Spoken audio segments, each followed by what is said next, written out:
আসসালামু আলাইকুম সুপ্রিয় দর্শক মণ্ডলী, আপনারা সকলেই জানেন ব্রাজিল ভার্সেস ঘানা একটা ইন্টারন্যাশনাল ফ্রেন্ডলি ম্যাচ রয়েছে আজ রাত 12টায়, অর্থাৎ 24 সেপ্টেম্বর রাত 12টায়।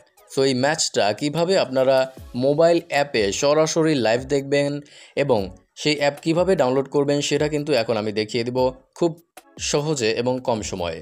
সো এটা ডাউনলোড করার জন্য আপনাদেরকে এই যে ওয়েবসাইটটা দেখাচ্ছে www.footballhdtv.net, এই ওয়েবসাইটটায় চলে যেতে হবে। সো আমরা এই ওয়েবসাইটটায় চলে যাচ্ছি। দেখুন, আমরা কিন্তু অলরেডি এই ওয়েবসাইটটা টাইপ করে লিখে এখানে চলে এসেছি। এখানে চলে আসার পর দেখবেন ডিরেক্ট লিঙ্ক নামে একটা অপশন রয়েছে, এখানে আপনারা ক্লিক করবেন। দেখুন ডাউনলোড অ্যাগেইন, ডাউনলোড লেখা আসবে। আমি যেহেতু ডাউনলোড করেছি, সো এইটাতে আপনারা ক্লিক করবেন।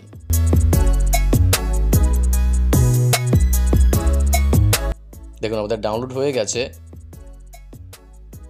এখন আমরা ক্লিক করব ইনস্টলে।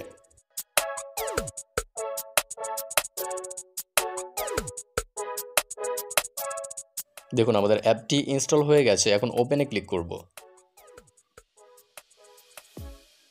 ওকে, ওপেন করার আগে আপনাদেরকে দেখিয়ে দিচ্ছি এই যে ফুটবল টিভির যে লোগোটা, এটা আপনারা ভালো করে দেখে রাখুন যাতে এইটাই ডাউনলোড হয়, অন্য কোনোটা যাতে ডাউনলোড না হয়। আমি যে ওয়েবসাইটে দিয়েছি সেখান থেকে চাইলে আপনারা সরাসরি এটাই ডাউনলোড করতে পারবেন।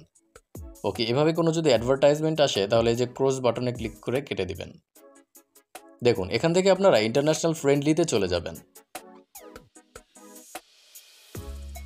একটু নিচের দিকে গেলে আমরা দেখতে পাচ্ছি ব্রাজিল ভার্সেস ঘানা 3টি সার্ভার রয়েছে। আপনারা এই 3টির যে কোনোটা দিয়ে দেখতে পারবেন। যদি দেখেন যে প্রথমটাতে আসছে না, দ্বিতীয়টাতে যাবেন, দ্বিতীয়টাতে না আসলে তৃতীয়টাতে যাবেন। যদি আমরা একটাতে ক্লিক করি, দেখুন এখানে কিন্তু আপনি চাইলে সরাসরি খেলাটা দেখতে পারবেন, কিন্তু এটি লেখা আসছে যে এখনও 9 ঘন্টা বাকি আছে। সো যখন খেলাটা শুরু হবে তখন এখানে চলে আসলেই আপনি সরাসরি খেলাটা দেখতে পারবেন কোনো ঝামেলা ছাড়াই। সো গাইস, আই হোপ ভালো লেগেছে এবং আজকের ব্রাজিল ভার্সেস ঘানা ম্যাচে আপনি কোন দল সাপোর্ট করছেন অবশ্যই কমেন্ট করে জানাতে ভুলবেন না। থ্যাংক ইউ সো মাচ এতক্ষণ মনোযোগ দিয়ে ভিডিওটি দেখার জন্য। খুদা হাফেজ।